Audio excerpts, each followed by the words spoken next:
I'm basically just being impatient and I don't want to wait 8 seasons to get all of my story. Hello everyone, welcome back. I'm Michelle, and today we're going to be talking about Bridgerton. All right, so if you haven't heard of Bridgerton, first of all, where have you been? But second of all, you also might not know that there are books. So I think a lot of us, after we watched Netflix and watched Bridgerton, we thought, what am I going to do with the rest of my life until another season of this comes out? Well, I have good news for you. There are 8 books. So I only have 6 pictured here. I've got one out on loan and one that I actually borrowed myself because I couldn't get a hold of it at the time. They're actually going out of stock a lot right now, so you may end up needing to Kindle purchase them if you're really in a hurry. So just a little background if you don't know about the books. Bridgerton is the name of the family. There are 8 Bridgerton children and there are 8 Bridgerton books. So each of the books tells about a particular sibling and how they find love. They do start with Daphne's story with Simon and the Duke and I, which is what the first season is based off of. So at this point, I would like to take a little time out from the book talk to talk about the book versus the show. So I would say actually that in terms of Simon and Daphne's story, the book sticks extremely close to the book, and the details are more or less the same, and the overall outcome is obviously the same. Now, what is different is the inclusion of some of the stories of the other siblings. So there are stories that kind of set us up with some information and some personality of these siblings that really the books don't do as much.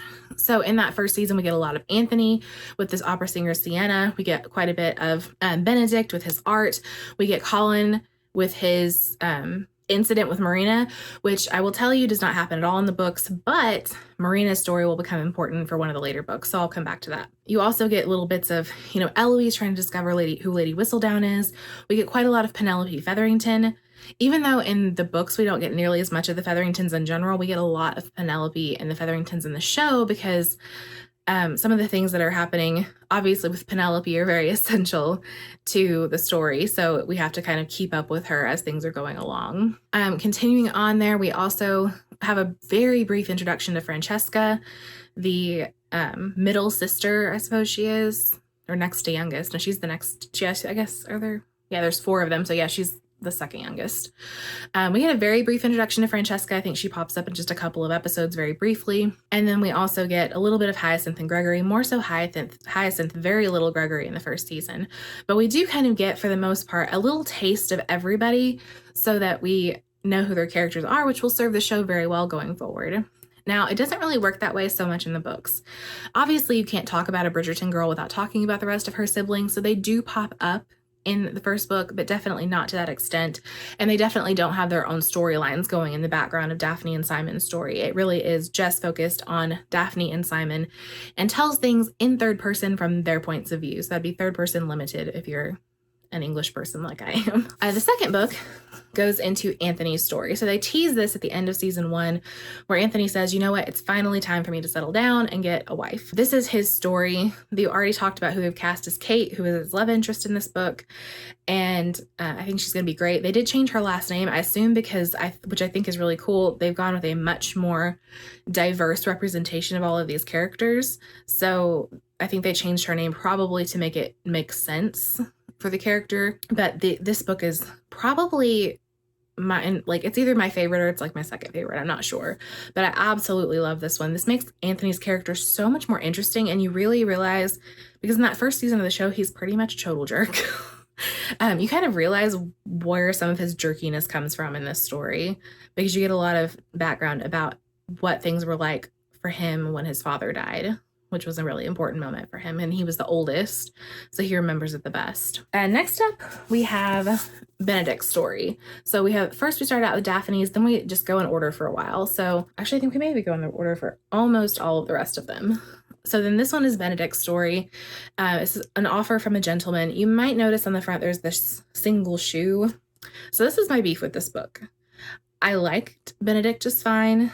I liked Sophie, his love interest, just fine, but it is a very on-the-nose Cinderella story for at least half the book, and I wasn't so keen on that part, but I liked their characters. The first chunk of the book is so, obviously Cinderella that it's actually a little irritating because I wanted it a little bit more original, but that said, it's still a good story. It's just definitely down there as far as, ranking these for me.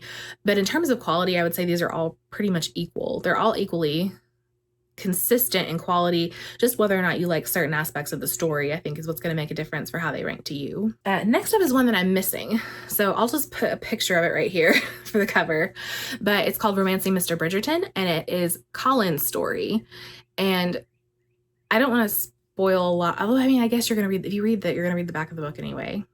Okay, I'm just going to say it. You can like skip this section if you want to, but it's Colin and Penelope. So this is another reason why it was essential that we build up Penelope's character in that first season of the show, because you sort of need to know Penelope and know her feelings toward Colin so that when the season comes around, it doesn't feel like you're getting completely blindsided. So this is Colin and Penelope's story.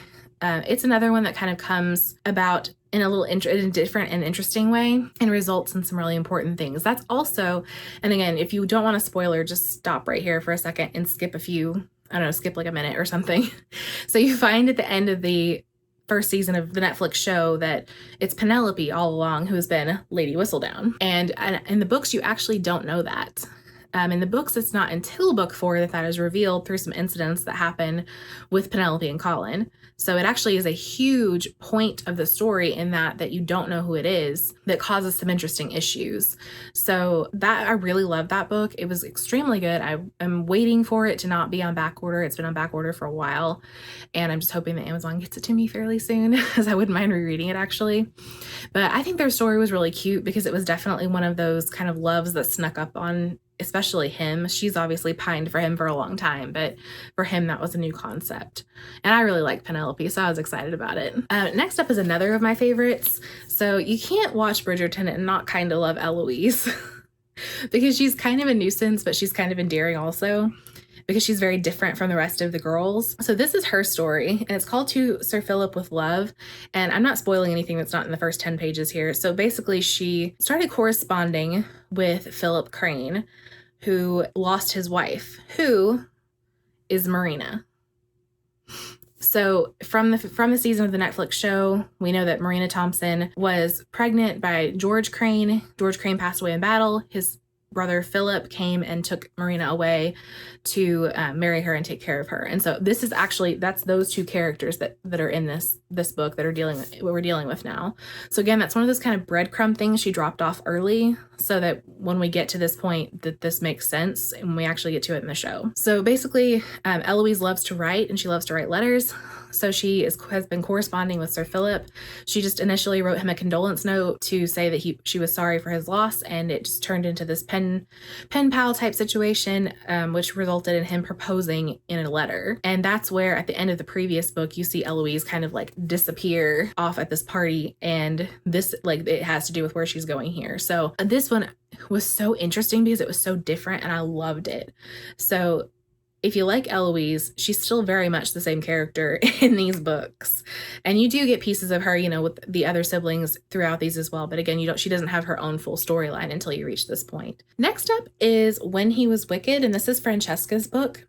So this book, I won't say that it bugged me, but it bugged me. You know what I mean? We hadn't really seen Francesca in the show at all, and she also really doesn't appear in the books at all until here, which was kind of irritating, because I felt like it was harder to connect with her because I didn't really know anything about her. So it took me a little bit to get into this one. Now, I will say I really enjoyed this one. And if you're looking for spice levels, I know I talked a lot about spiciness in my A Court of Silver Flames book review, but if you're looking for spiciness level, this one is definitely the spiciest of the books, I think.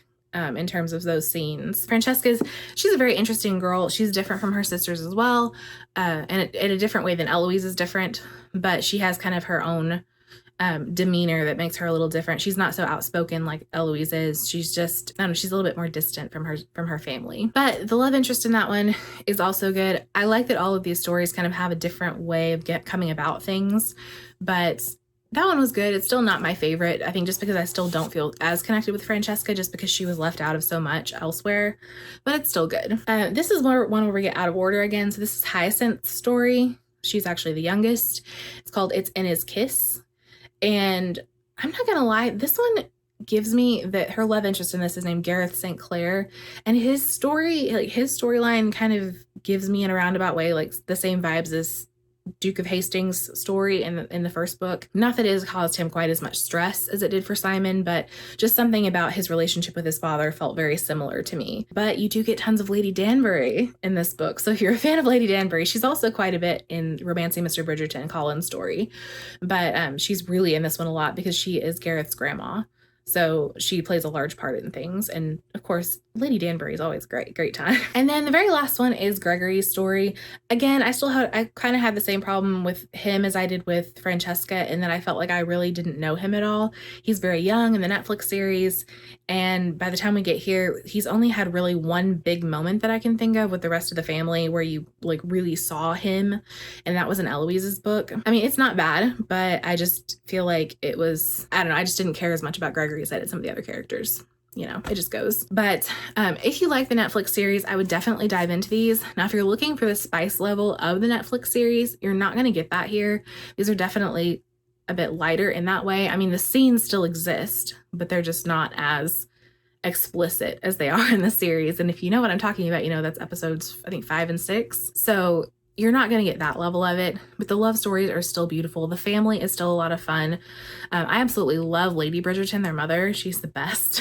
And just the characters are still exactly who you expect them to be. I think that the show actually did a fantastic job of dropping those extra little storylines in there to give you a taste of who those people are before we reach the season in which they'll do things. So I'm hoping, this is just speculation, I'm hoping that they actually tackle not just one single book every season. I hope that a couple of them are combined, because some of them are actually taking place simultaneously. I know there are at least a couple of these, like they're talking about one thing going on. Like I think Penelopes Story with Colin is going on the same time as Francesca's story. That's actually like overlapped. So I'm hoping that with these, they also do that and try to push some of these together, because otherwise we're going to be waiting a lot of seasons to see some things that I'm really excited to see. Some relationships I'm really excited to see. And I'm feeling that way about Eloise as well. So I don't know, I guess Eloise and Francesca and Colin, their stories could all kind of weave together in a single season if we needed it to, like maybe a slightly longer season. I don't know. I'm just speculating. I'm just wishing.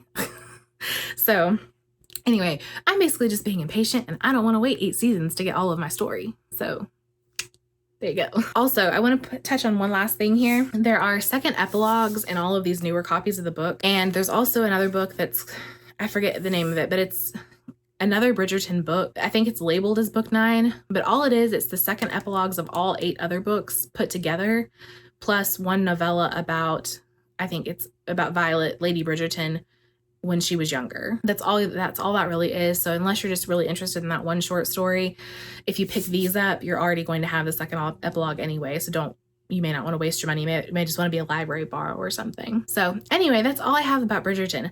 Tell me in the comments, who's your favorite? What are you excited for? If you've read these already, whose story are you wanting to see? Because I can't decide. I just love these characters so much. And if you liked this video, be sure to give it a thumbs up, hit the subscribe button, and be sure to ring that bell for notifications whenever we post a new video. If you get to missing us in between videos, you can find us on Facebook, Instagram, and Twitter at DeesNerds. We also have merch. So if you click the link below, we have one for Teespring, and you can go and check out t-shirts and mugs and hats and all that kind of good stuff and see if there's something you want to purchase to support our channel. And with that, I hope you have a great, safe rest of the day. Bye!